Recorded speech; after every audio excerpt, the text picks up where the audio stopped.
Mahirap ba yun? Wood woman? Wood woman. Human pala. Huwag ka lang ata gagalaw dyan. To the man. Status for 5 stage na. Huwag ka lang gagalaw. So wala tayong galawan dito. Isa lang big sabihin nun. Pwede auto, iwan mo lang. Kasi hindi ka naman gagalaw. Ay. Char. Ay, kulang pa ako sa tulog. Oh my God. Ay, walang ano. Si Perks. Ikaw, wala akong pills. Sige, G. Palag na yan.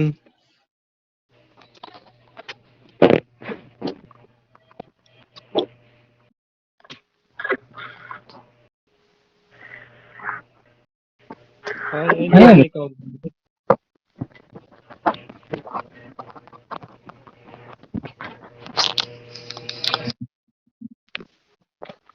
Yan nga, may countdown.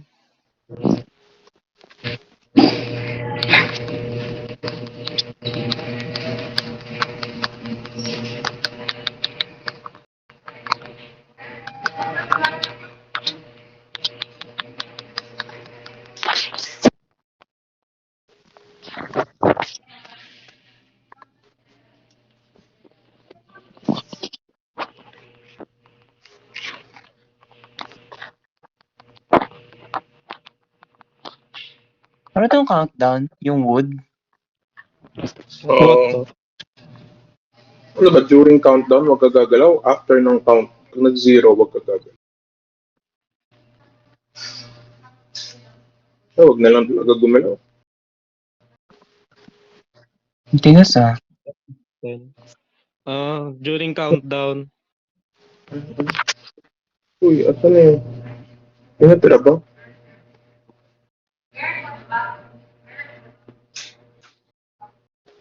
Uy, asan na? Ano na, Mabs? Yung natira ata. Ayun, lumilipad. Yung natira? Oo. Ito.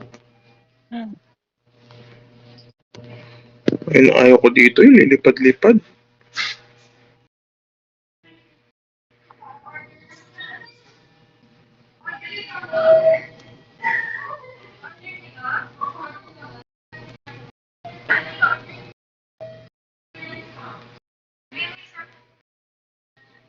Kailan mali-discharge si Ate Karen? Hindi pa alam. Ano siya, under observation pa siya hanggang mamayang gabi. Kasi binibigyan siya ng gamot. 24 hours yun eh. Para CS? CS? CS kaya raw. Na CS ko na. Matagal nga yan pag CS. Kasi hindi pa siya nakakaranas ng labor. Ang problema, ang laki na ng bata. So, if a forced labor siya, i-induce daw. Parang balak pa talaga mag-overstaying, no? Kaso, nga masyado ata nag-enjoy, nagsiswimming sa loob. Sabi ko naman, ang kaso, sa laki ng bata, parang ang hirap i-normal. Sabi ko, parang ang labo naman na ma-normal pa yan. Sabi din Ano ba sabi ito? niya, sabi niya, medyo kumain malabo ng nga daw. hotpot? Ha? Nag-hotpot lang kayo, tapos sumakit yung tiyan niya? Hindi, nag-hotpot kami, nung nag-CR siya, may parang discharge siya, tapos may konting dugo-dugo. Pinadiretso na siyang ospital. Nung chinek sa ospital, gusto i-induce na kung mapapwersahin na mag-labor na susubukan daw mag-normal, kung hindi kaya, saka daw may isi-CS na lang bigla. Sabi ko, mukhang malabo naman mag-normal yan sa laki ng baby. Sabi ko, papahirapan mo pa yung taas. Hindi na. Sabi ko, ito naman yung papahirapan pa, ang sakit-sakit.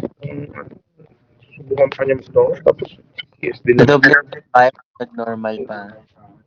CS ka rin sa huli eh. Doon ka na dumiretso. Diretsong CS na. Ayun. Mabilisan, tapos agad.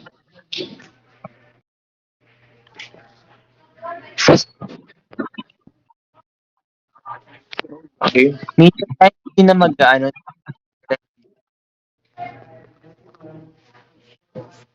Pero gulat sila lahat pagkalabas ng bata. Ang laki. Talaga, ilang timbang Kuya Rob? 4 kilos. Lagpas pa nga eh. No, para sa'yo, Kuya Rob. ang laki nga. Ako nga sinisisi.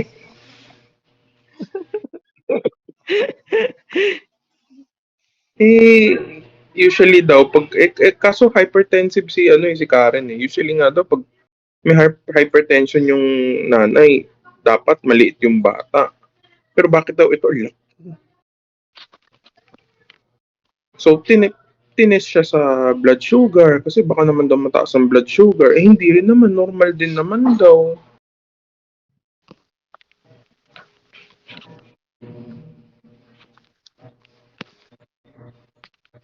Wait nyo lang daw yung kalaro in 1 month pa. Malay mo, 7-footer to paglaki.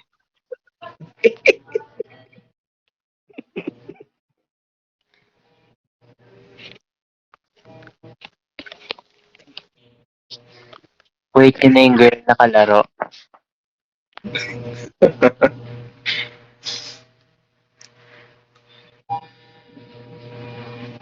Waiting na daw sa car ni Ninang.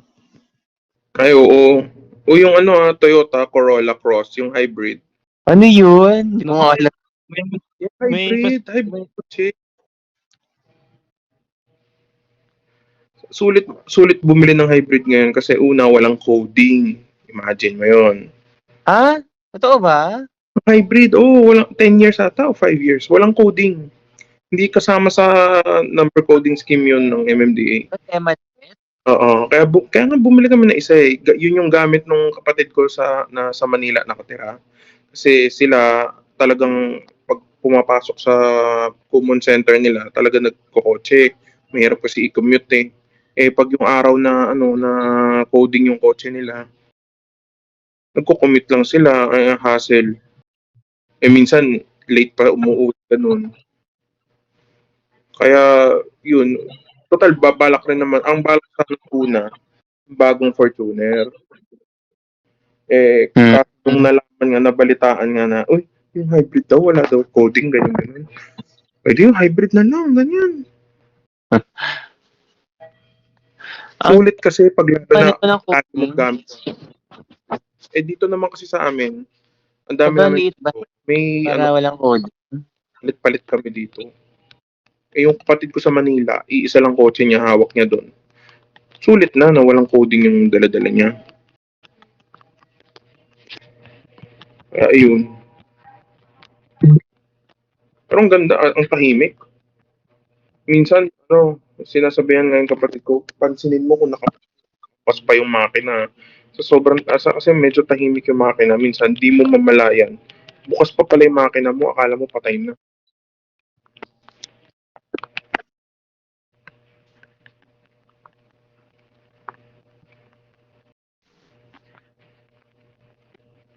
Tinatanong ko nga yung ahente nung sa Toyota. Pwede ba charger ng iPhone dito? Sabi ko, di ba electric din to? Pwede i-charge. Electric yun. Hybrid siya. Electric and gas ang gamit. Pero hindi, running on gas pa rin siya. Kumbaga low, ang hina, mahina ang consumption niya sa gasolina.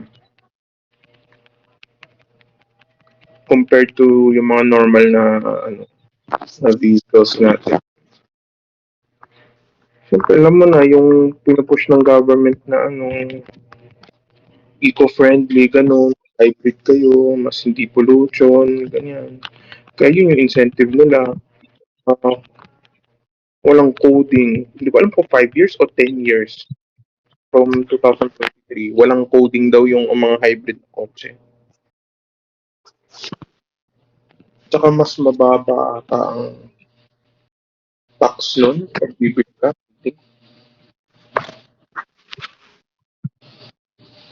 Ito, check nyo. Baka kung may balak kayo bumili ng anytime soon, baka mas sulit. Parang di pa anytime soon. May kakabili lang sila eh. Tumatanggap naman. Kung gusto mo i-dispose yung bagong bili, okay naman sa akin. Hindi naman ako Fortuner kasi yun. Yung itim Oo, yung ano. ako okay ako sa Fortuner. I like Fortuner talaga. Fortuner talaga kotse ko. Hiniram ko lang yung HRV ng sa mama ko yun kasi mababa para madali pagka sumasakay si Kat. Diba, syempre hirap siya pag Fortuner mataas. Ah, Oo. Kaya yun yung gamit ko ng mga nakaraang buwan. Pero Fortuner, gusto ko talaga Fortuner very family friendly Fortuner. So, okay na sa akin yan. Hindi na ako choosy.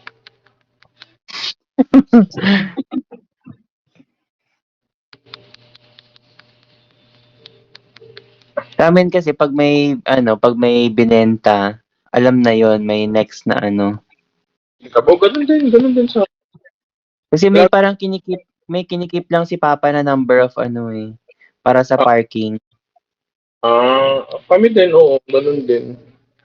Saka as much as possible, tigita kaming may kotse dapat. Siyempre, ang hirap kung may kaagaw ka, tapos may pupunta ka, igamit itong isa.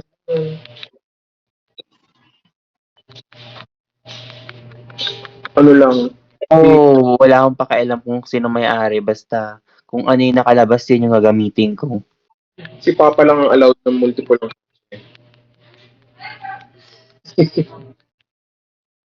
Before ng pandemic, tatlo. Pero yun nga, nung nag-lockdown, binenta na niya yung dalawa kasi naisip agad, mabubulok lang doon. Ang ginawa nga nila ngayon kasi nakikigamit ako ng mga kotse, kung sino yung pinaka nakalabas. Ang ginawa nila, yung akin, nilagay na lang talaga sa labas.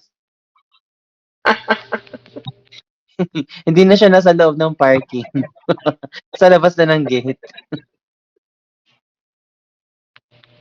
Yung tatay ko dati, yun eh, Benz ang kotse niya, dalawa. Puti. Tapos may, pa siya, Audi. Yun nga, Seryoso ba? pandemic. Naka-influence ngayon? Naka-booking ngayon? Water break. Wait lang, Rinig na. water break.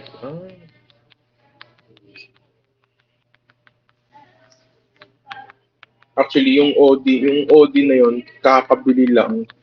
Hindi pa nababayaran. Buti pumayag yung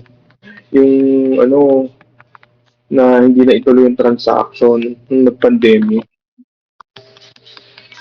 Binalik nyo. Oo. Ang actually, nabili kasi, napanalunan kasi siya ng isang kaibigan ko sa raffle. Panalunan niya sa raffle. Yun, naghahanap ng buyer. Ayun, during that time, di ba, wala pa namang pandemic